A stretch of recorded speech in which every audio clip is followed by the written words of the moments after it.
Olá, olá! Sejam muito bem-vindos a mais uma aula do nosso maravilhoso componente. É um prazer ter todos vocês aqui. Eu sou o professor Jean Torres, de língua portuguesa, e hoje a gente tem uma aula com bastante texto, com bastante conceito, exemplos, com muitas coisas. Antes da gente ir para ela, bora dar uma olhadinha no nosso objeto de conhecimento e no nosso detalhamento. Então, a aula 12, objeto de conhecimento, discussão oral.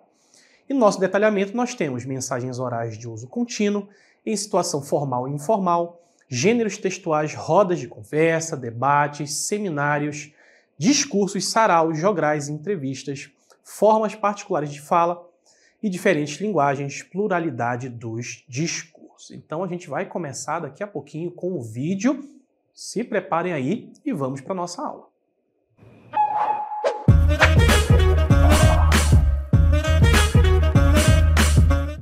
Então, antes da gente falar sobre textos orais, sobre gêneros orais de forma geral, a gente preparou um vídeo para vocês tentarem entender um pouquinho esse conceito antes de qualquer coisa. Então, acompanhe aí comigo. E aí, cara? Bom dia! Bom dia, como tu estás? Bem, e tu? Não muito bem. Dormi mal, fiquei até tarde no celular. Sério? Muitas redes sociais? Comprei um celular mais rápido e não consigo largar. Parece que estás precisando de uma rede, mas não de uma social. Que maravilha, que piada maravilhosa. Espero que vocês tenham gostado do nosso vídeo, que serve um pouquinho para a gente introduzir o nosso assunto, que são justamente esses textos orais que nós utilizamos todos os dias, o tempo todo, e não nos damos conta. Assim como uma conversa informal na rua, você encontra um amigo, você interage com ele, você troca essas informações por meio da palavra, por meio desse discurso oral. Então, a gente vai ver bastante sobre esses gêneros, quais textos fazem parte dele. Então, acompanhe comigo aí na cartela nossa primeira informação, que são as mensagens orais de uso contínuo, que diz aí: são aquelas que são frequentemente utilizadas em situações cotidianas, ou seja, situações do dia a dia, né? Tanto em contextos formais quanto informais. A gente vai ouvir um pouquinho sobre esses termos formais e informais, tá bom? Essas mensagens são parte integrante da comunicação verbal e são essenciais para a interação humana. A gente precisa interagir o tempo todo. São utilizadas como forma de facilitar a comunicação de forma clara e rápida. Então eu tenho ali essa ideia da interação, em que eu troco informações com alguém e essa troca de informações facilita a minha vida. Afinal de contas, eu preciso o tempo todo estar transmitindo e recebendo informações. Na próxima cartela, a gente já vai falar sobre esses contextos informais e os contextos formais. Tanto a linguagem oral quanto a linguagem escrita podem se encaixar em contextos diversos, informais e formais, tanto a linguagem oral quanto a escrita. Lembrando que a gente vai focar nas linguagens orais, mas a escrita também pode ter esses dois contextos. Cada situação pede uma série de elementos que se adequam àqueles contextos e requerem uma série de atenções para que não se comporte de maneira inapropriada durante o processo de comunicação e se cause uma falha. Quando você está nesse processo de comunicação, dependendo do contexto, você vai utilizar um tipo de linguagem específica. Já passando, a gente tem lá esses elementos de contextos formais. Linguagem, na situação formal, por exemplo, a gente tem a linguagem mais elaborada, mais estruturada, que vai seguir ali a gramática normativa, às vezes, né, dependendo de onde se encaixa essa situação, são utilizadas palavras e frases completas, esse vocabulário mais técnico, para você mostrar que conhece daquele assunto. A postura também muda nesses contextos. Eu tenho aí, por exemplo, nós somos incentivados a manter uma postura mais séria e respeitosa como uma apresentação de trabalho. Quando você vai apresentar numa sala de aula, você pede a autorização para falar para o professor, você não fica rindo, você tem uma postura até corporal em que você fica mais reto, mais sério. Tudo isso faz parte desses elementos de contextos formais, que, continuando lá, também vai falar sobre a vestimenta. E a vestimenta nos contextos formais é esperado que ela esteja adequada àquele contexto, numa sala de aula, por exemplo, com uniforme escolar e roupas semelhantes. Não é verdade? Então, se você está na sala de aula você tem a obrigatoriedade do uniforme. Aquilo já manifesta algum nível de formalidade. Se você está numa praia, aí você também tem uma adequação. Você vai estar com roupas leves, você não vai estar de terno e gravata numa praia. E a interação? Numa sala de aula, a interação entre alunos e professores é mais direta e focada nos objetivos. Os alunos podem ser chamados pelo sobrenome ou tratados com mais formalidade, senhor, senhora, tudo isso, esses tratamentos, essa interação, também num contexto formal, ela precisa ser muito marcada. Já passando dos contextos formais, a gente vai falar sobre dos elementos dos contextos informais. A linguagem num contexto informal, ela é mais descontraída, como no nosso vídeo. Nós tivemos uma linguagem ali em que você está interagindo com uma pessoa que você tem intimidade, em que você não precisa trabalhar aquilo de maneira muito séria. Essas expressões coloquiais e a linguagem mais próxima do cotidiano, ela vai aparecer, certo? E a postura? E aí você se sente mais à vontade, você às vezes toca no seu colega, você abraça, você faz todas essas coisas que não existem de formalidade, de forma a transformar aquela situação em algo mais confortável. Continuando, a gente tem a vestimenta, que na situação informal não há essas exigências específicas. Claro que uma praia pode ser um contexto informal, ou seja, você tem uma regra que você não vai de terno para a praia. Vai ser estranho se te verem de terno numa praia, porque existem roupas mais apropriadas. E a interação, né, é mais relaxada e amigável. E pode haver essa troca de brincadeiras, como no nosso vídeo em que nós temos lá essa piada, você se sente confortável para interagir com o seu amigo dessa forma. Continuando, a gente vai trazer agora exemplos de situações formais e exemplos de situações informais. Começando aí com os exemplos das nossas situações formais, são essas apresentações profissionais, por exemplo. São mensagens orais em contextos formais que incluem apresentações profissionais, como, por exemplo, uma entrevista de emprego, palestras, conferências, essas reuniões de negócios, tudo que tem a ver com trabalho, né? E espero que o falante seja claro, objetivo e utilize um vocabulário formal. Você não vai tratar, por exemplo, um palestrante de uma forma que você trataria um amigo seu na rua. Continuando, outros exemplos de situações formais, discursos e pronunciamentos oficiais, que são exemplos dessas mensagens orais, exigem uma linguagem específica, muitas vezes preparadas com antecedência e entregues em eventos importantes, cerimônias, discursos políticos, discursos acadêmicos. Os políticos, eles fazem bastante esses discursos, eles devem apresentar uma postura para se apresentar ao público e o público levá-lo a sério e entender aquilo que ele está dizendo. É claro que ele precisa ser acessível, mas ao mesmo tempo ele não pode também fugir muito dessa formalidade que a situação pede. Na sequência, a gente tem lá as entrevistas de emprego. Durante entrevistas de emprego, tanto os candidatos quanto os entrevistadores usam mensagens orais formais para comunicar informações sobre experiência, habilidades, expectativa de trabalho. O seu empregador, a pessoa que vai te contratar quando você está numa entrevista de emprego, dizendo por que você quer aquela vaga, ele espera de você uma certa postura, ele espera de você um certo vocabulário, que você apresente de uma forma bastante sucinta, clara, aquilo que você espera. Na sequência, a gente já vai falar sobre os exemplos de situações informais agora, tá bom? São as conversas cotidianas, interações do dia a dia, mensagens informais são mais comuns nesses contextos. Inclui conversas entre amigos, familiares ou colegas de trabalho durante pausas para o café ou almoço, ou amigos que se encontram na rua, um faz uma piada com o outro, fala alguma coisa, tem essa interação dessas conversas cotidianas. Você tem elas todos os dias com seus colegas em sala de aula, por exemplo. Troca de informações.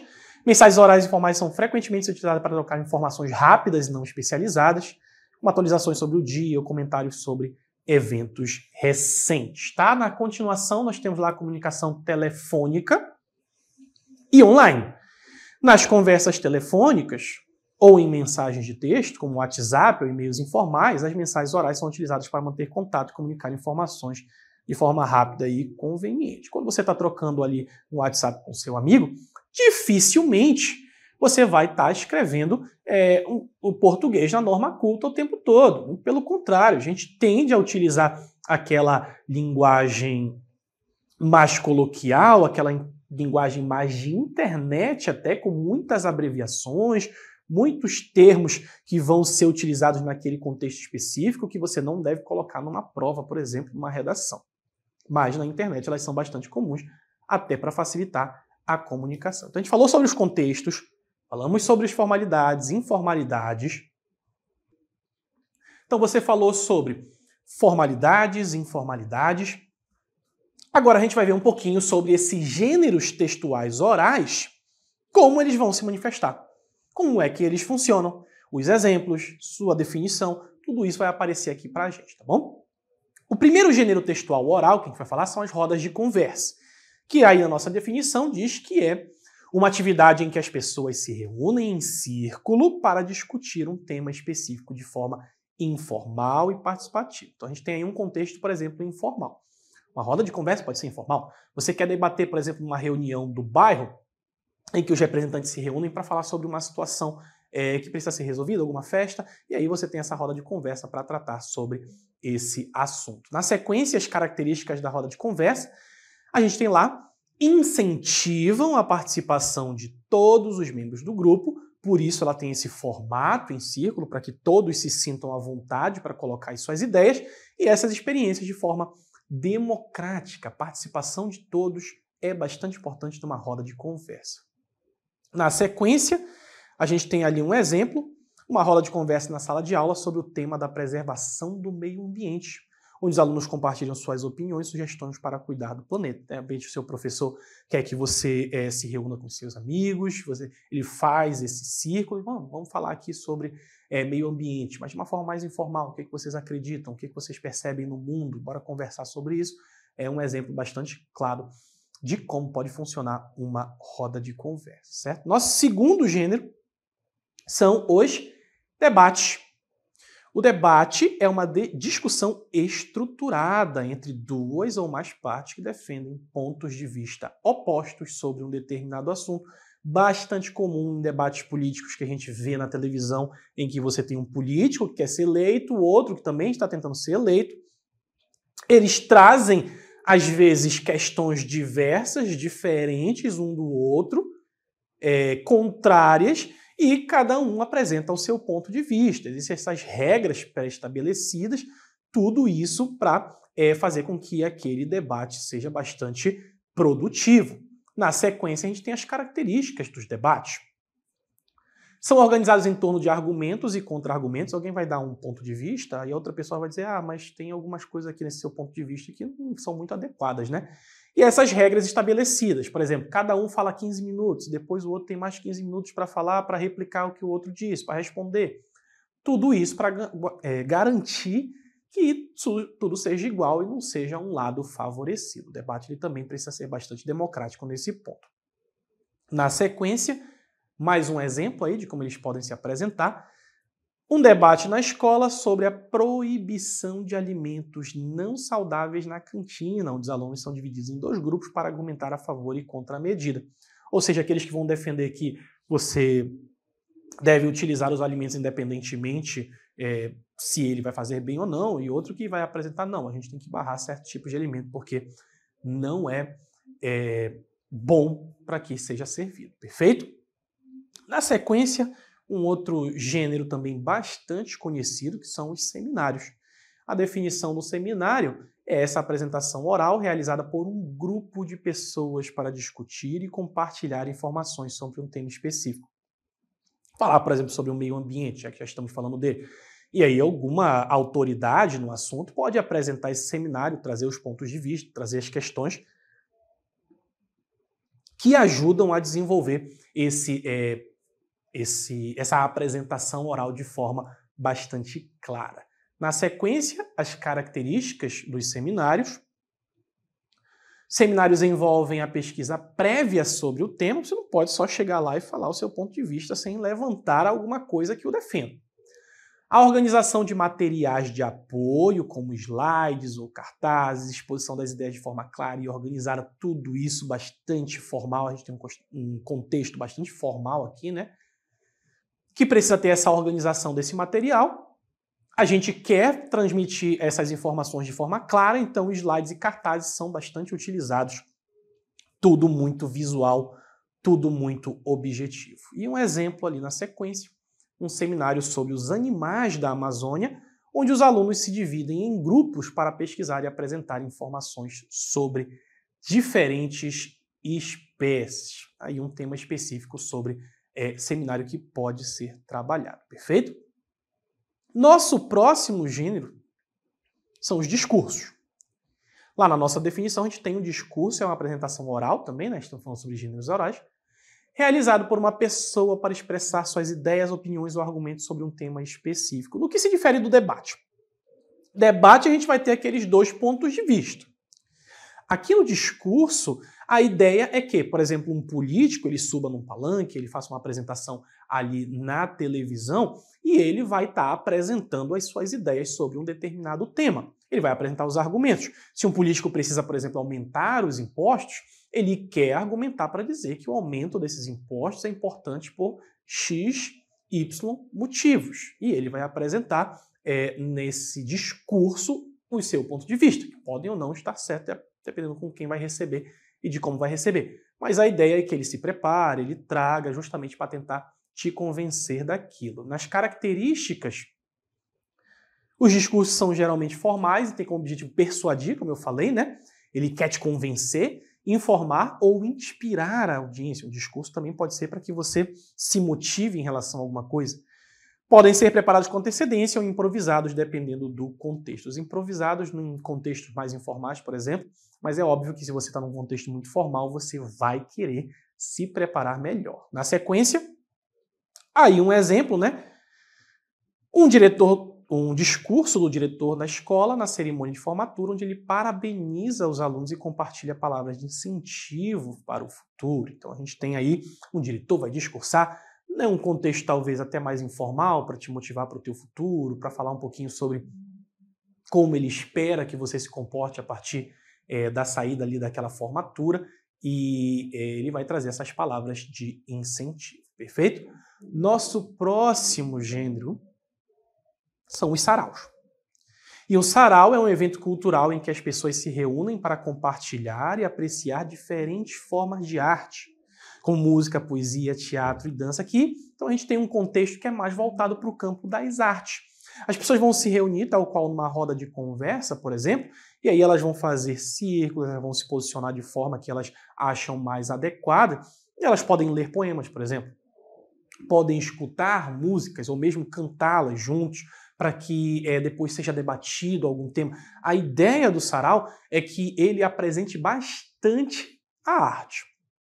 Músicas, apresentações como de teatro, poemas, tudo isso vai resultar em interações nesses saraus e também trazendo essa questão do gênero oral, perfeito? A gente tem as características do sarau na sequência, são informais e tem como objetivo promover a expressão artística, ou seja, o tempo todo ressaltando essa ideia de trazer o contexto da arte e a interação entre os participantes. Afinal de contas, é muito importante que esses participantes se interajam, que eles participem, e podem ocorrer em espaços públicos ou privados. A gente vê bastante, por exemplo, em universidades ou privados, eventos de uma empresa que quer transmitir, que quer falar sobre algum artista específico, e traz aí esses saraus para que aquele artista ele se promova, para que ele apareça, perfeito? Então, saraus são essas reuniões aí, geralmente com esse objetivo artístico, traz bastante essa questão da oralidade a partir da expressão da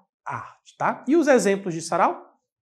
Um sarau na escola, onde os alunos apresentam suas composições musicais, recitam poemas e realizam performances teatrais para a comunidade escolar. Então, imagine você, por exemplo, seu professor acha uma boa ideia, bora realizar um sarau. Chama vocês e fala, bom, eu sei que tem algumas pessoas muito criativas aqui. Sabendo que tem pessoas muito criativas, o que ele vai fazer? Vai separar essas pessoas e falar, pô, escreve um poema. Escreve uma letra de uma música, você sabe tocar um violão, de repente, traz você e fala, a gente vai se apresentar, a gente vai fazer esse sarau, as pessoas vão te ouvir, as pessoas vão comentar o que ela acha daquela sua produção. Isso tudo é possível numa sala de aula. Na sequência, a gente tem um gênero menos conhecido, que é o jogral. O jogral é uma forma de apresentação oral em que um grupo de pessoas recita um texto em conjunto, dividindo as falas entre os participantes. Então, imaginem pessoas sentadas em círculo e cada uma delas vai lendo um trecho daquele texto. E assim vai se lendo e vai tendo a completude daquele texto E precisa dessa coordenação aí na característica, né? Os participantes têm que garantir essa fluidez, a harmonia. Um clube do livro talvez pudesse fazer isso na leitura de algum trecho, por exemplo. Podem ser usados para transmitir mensagens educativas, poéticas ou religiosas. Quem tem aí pessoas religiosas na família ou é religioso sabe que acontece bastante, por exemplo, de você reunir para ler alguns trechos da Bíblia, aí esses grupos se reúnem, trazem, fazem leituras, depois fazem comentários sobre aquelas leituras. Era bastante comum. Muita avó gosta de fazer isso aí, a minha gostava bastante. E aí o exemplo, um jogral sobre a importância da amizade, onde os alunos se revezam para recitar trechos de um poema ou texto relacionado ao tema. Perfeito? Aí é um exemplo de onde a gente fica lendo de forma revezada esses trechos. Já no próximo a gente tem um bastante conhecido, um gênero oral, que é a entrevista. E uma entrevista é uma conversa entre duas ou mais pessoas, em que uma delas faz perguntas e a outra responde, com o objetivo de obter informações sobre um determinado assunto. Inclusive, aí do lado vocês podem ver que temos o músico, Caetano Veloso, e o político, né, o Radar, e eles estão interagindo justamente nesse formato de entrevista. Você quer saber daquele músico, por exemplo, quais foram as influências dele, o que ele ouvia, como ele chegou a determinado resultado para uma música, ou você quer saber elementos da vida pessoal mesmo, como foi a infância, o que ele fazia, o que ele gostava, que lugares ele visitou. Uma entrevista ela vai buscar muitos aspectos, não só profissionais, mas também pessoais daquela pessoa que está sendo entrevistada. Então uma entrevista pode ser bastante formal. Se você está entrevistando um político, por exemplo, você espera que ele traga elementos daquilo que está sendo indagado de forma bastante produtiva, bastante clara, bastante objetiva. Mas também pode ser bastante informal também. Afinal de contas, se você está perguntando aspectos da vida pessoal de uma pessoa, você quer que ela se sinta à vontade para responder aquelas perguntas numa entrevista. Então, a entrevista ela pode variar bastante dependendo do contexto em que ela se aplique. E as características de entrevista, as entrevistas podem ser conduzidas de forma formal ou informal, como eu disse para vocês, dependendo do contexto, e elas exigem preparação prévia das perguntas e habilidades de comunicação para conduzir a conversa de maneira eficaz. Então, às vezes, o entrevistado ele já sabe mais ou menos que perguntas serão feitas, que é justamente para que ele se prepare para esse momento. Às vezes, uma pergunta embaraçosa pode complicar um pouco, pode prejudicar ali na comunicação, pode fazer com que aquela entrevista seja problemática, possa ter algum problema realmente sério. Então, geralmente, esse entrevistado ele já sabe o que vai ser perguntado para que ele se prepare e apresente de forma clara aquilo que está sendo indagado. Perfeito? E um exemplo aí de entrevista, tem uma entrevista com um cientista na escola, onde os alunos têm a oportunidade de fazer perguntas sobre sua área de pesquisa e descobertas científicas. Então, imagine você receber, por exemplo, um pesquisador amazonense que está pesquisando sobre os nossos peixes, está pesquisando sobre o pirarucu, está pesquisando sobre o tambaqui, ele descobre sobre propriedades nutricionais que antes não se conheciam, está trazendo aquilo para vocês, mostrando de uma forma bastante clara, e aí você pode entrevistar. Você pode querer saber, por exemplo, não só elementos da pesquisa, mas saber por que ele se interessou por aquilo. Saber por que aquele cientista se interessou pelo estudo dos peixes da região amazônica. Ele gostava quando era pequeno. Tal. Isso também ajuda a gente a motivar para descobrir o que a gente quer fazer da nossa vida. Perfeito? Falamos sobre os gêneros. Na sequência, vamos fazer aí um apanhado sobre essas formas particulares de fala, diferentes linguagens e pluralidade de discurso. Afinal de contas, estamos falando sobre gêneros orais e esses gêneros apresentam uma infinidade de variantes o tempo todo que compõem esse grande mosaico de gêneros orais. A primeira delas aí, as gírias e os jargões, que são termos informais e específicos de um grupo social ou profissional. E a gente tem aí, podem incluir expressões como tá ligado, firmeza, que são aí utilizados num contexto mais informal, num contexto ligado a grupos.